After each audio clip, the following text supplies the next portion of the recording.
அனைவருக்கும் என் அன்பார்ந்த இக்கால வேளையிலே ஸ்தோத்திரத்தை உங்களுக்கு சொல்லுகிறேன்.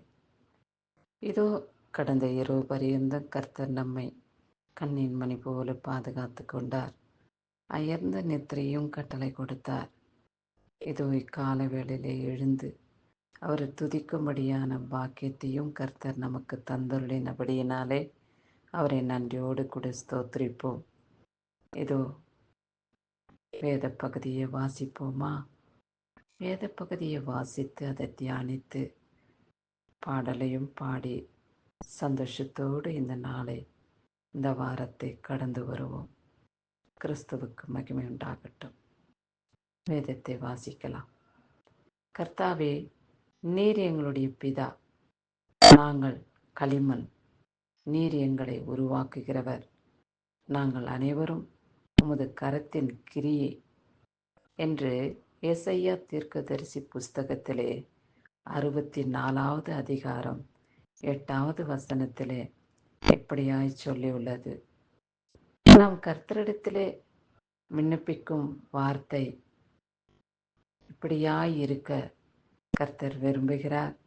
நம்முடைய வாழ்க்கைக்கும் அது ஆசீர்வாதமாக காணப்படும்.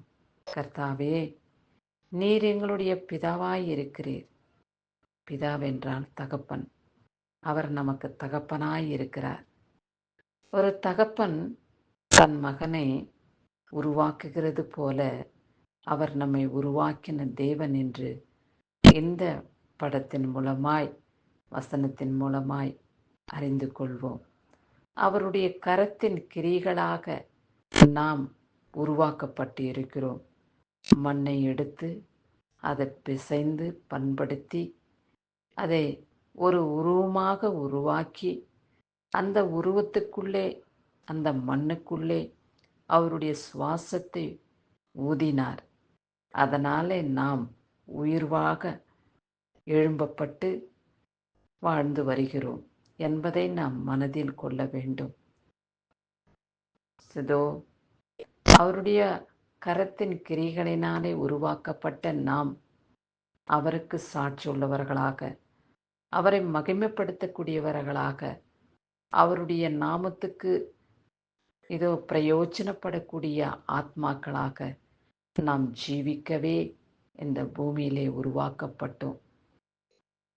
தகப்பன் தன் பிள்ளைகளுக்கு இறங்குகிறது உண்மை என்றது போல அதோ கர்த்தர் நமக்கு இறங்கி நம்மளை ஆசீர்வதிக்கிற தேவனாக இருக்கிறார். நம்மை மகிமைப்படுத்தக்கூடிய தேவனாய் அவர் இருக்கிறார் என்பதில் நாம் மனதில் கொள்ள வேண்டும். இப்பேற்பட்ட எண்ணங்கள் நமக்குள் இருக்கும் பொழுது நம்மை ஒரு தீங்கும் அணுகாது, ஒரு துக்கமும் நம்மளை தொடாது. அவருடைய மகிமையினாலே நம்மளை மூடி மறைத்து பாதுகாத்து கொள்வார். ஏனென்றால் அவருடைய கரத்தின் கிரியைகளாக நாம் காணப்படுகிறோம் அல்லவா? அப்படியாக கர்த்தர் நம்மை ஆனவராய் இருக்கிறபடியினாலே நாம் அவருக்குள் நிலைத்திருக்க வேண்டும். இதோ பெரியவர்கள் சொல்வார்கள், இந்த பிள்ளை அவனுடைய தகப்பன் சாயலாகவே இருக்கிறான் என்று. அப்படியாக நாமும் கூட நம்மளை உருவாக்கின கர்த்தருக்கு சாட்சியாக அவர் சாயலாக வாழ்ந்து வருவோம். அவருடைய மகிமை நமக்குள்ளே இருந்து மற்றவர்களுக்கு அந்த மகிமையை காண்பிப்போம். கர்த்தர் சேவிக்கிற இந்த மகன் இயேசு கிறிஸ்துனுடைய மகன் என்று நம்மை வெளிப்படுத்துவோம். அப்படி வெளிப்படுத்தும் பொழுது நமக்குள்ளே கர்த்தர் ஜீவிக்கிறார், நமக்குள்ளே இயேசு கிறிஸ்து வாழ்கிறார் என்ற அடையாளம் உலகம் அறிந்து கொள்ளும்.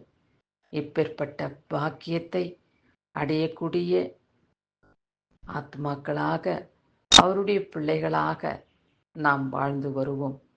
அவருடைய கரத்தின் கிரியைகள் அவரை சந்தோஷப்படுத்தக்கூடிய கிரியைகளாக நம்மிடத்திலிருந்து வெளிப்பட கர்த்தர் நமக்கு கிருபை காட்டுவாராக. கிறிஸ்துவுக்கே மகிமை உண்டாகட்டும். கொடுக்கப்பட்ட பாடலையும் பாடி சந்தோஷத்தோடு நாம் வாழ்ந்து வருவோம். கடந்த வாரம் முழுவதுமாய் கர்த்தர் நம்மை கண்ணின் முனை போல பாதுகாத்து கொண்டார் அல்லவா? இந்த வாரம் முழுவதுமாய் அப்படியாய் அவர் நம்மை அவருடைய ராஜ்யத்துக்கு சித்தமுள்ளவர்களாக அவருடைய செற்றல்களின் நிழலிலே நம்மளை மூடி மறைத்து பாதுகாத்து கொள்வார்.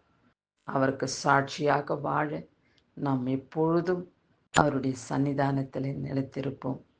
கிறிஸ்துவுக்கே மகிமை உண்டாகட்டும். ஆமென்.